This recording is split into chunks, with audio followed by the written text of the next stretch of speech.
Bonjour à toutes et à tous, c'est Baptiste de MGK Photographie et on se retrouve aujourd'hui pour une vidéo qui était pas vraiment prévue dans mon planning où on va encore parler du Lomo Instant Square puisque je dois le renvoyer à l'homographie dans les jours qui viennent et il y a une chose que je voulais faire avec que j'ai pas eu l'occasion de faire qui était de le tester sur une séance de portrait. Alors le problème c'est que entre temps l'automne est arrivé, là dehors il fait un temps absolument affreux, il fait hyper froid et donc la séance de portrait ça va être un petit peu compromis. Donc à la place je vais me sacrifier et on va tester ça sur un petit projet d'autoportrait, voir un petit peu ce que ça donne, histoire que je termine les instax qu'il me reste avec ce film avec cet appareil avant de le renvoyer. C'est parti.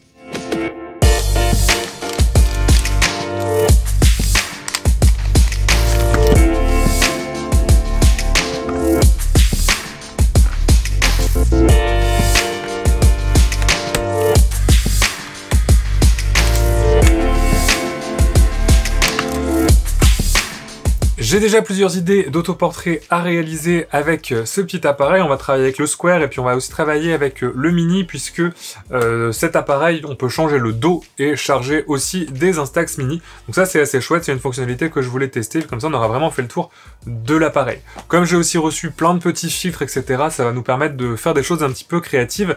J'ai essayé d'apprendre de mes erreurs lors de mon premier défi autoportrait que j'avais fait pendant le confinement au moyen format et j'ai réfléchi un petit peu à l'avance à des images que je voudrais faire, à des jeux avec des accessoires, de la lumière, etc. Et on va essayer de jouer beaucoup avec la lumière artificielle, que ce soit avec des flashs ou avec des petits accessoires lumineux, parce que tout simplement, voilà, on est au mois d'octobre et il faut savoir qu'au mois d'octobre, dans le nord, la lumière disparaît totalement, donc on va pouvoir s'amuser comme ça avec des petits accessoires. Je vais mettre en place tout ça et puis on va pouvoir prendre les premières photos. Pour ma première mise en scène, j'ai tenté de reproduire un effet très à la mode, le portrait à la guirlande lumineuse. Première impression, je ne suis pas fait pour reproduire les tendances Instagram du moment et j'ai gâché pas mal de films avant d'arriver plus ou moins à un résultat pas trop mauvais. L'idée était ici d'utiliser uniquement la guirlande pour éclairer mon visage en utilisant le mode bulbe de l'appareil photo pour un temps de pause suffisamment long et la télécommande pour le déclenchement à distance. La mise en place restait assez simple, le plus difficile restant de placer la guirlande autour du visage. J'ai également utilisé le filtre à étoiles pour créer les rayons autour des loupiottes. En revoyant le résultat quelques semaines après le shoot en montant cette vidéo, je ne suis toujours pas certain que cette mise en scène ait été une bonne idée.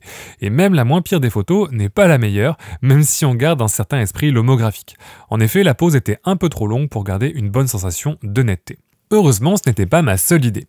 Pour la suite de mes Instax Square, j'ai travaillé avec le principe de double exposition au flash déporté que j'avais déjà un peu exploré il y a 2 ans pendant mon projet 30 jours. La mise en place est également assez simple. Dans une pièce noire, tu places ton appareil photo et tu penses bien désactiver le flash intégré.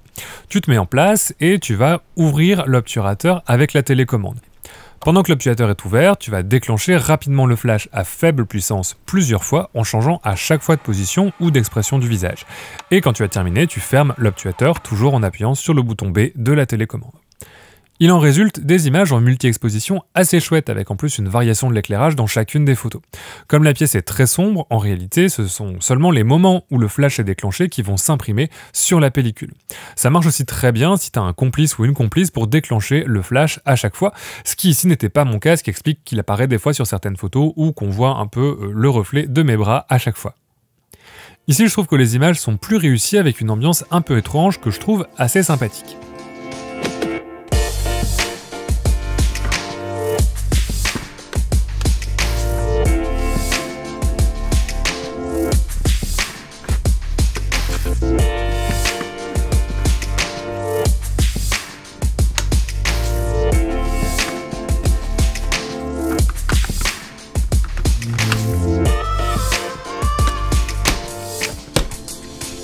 Pour les 10 Instax Mini, j'ai combiné exposition au flash déporté, fonction multi-exposition et différents filtres colorés du Lomo Instant.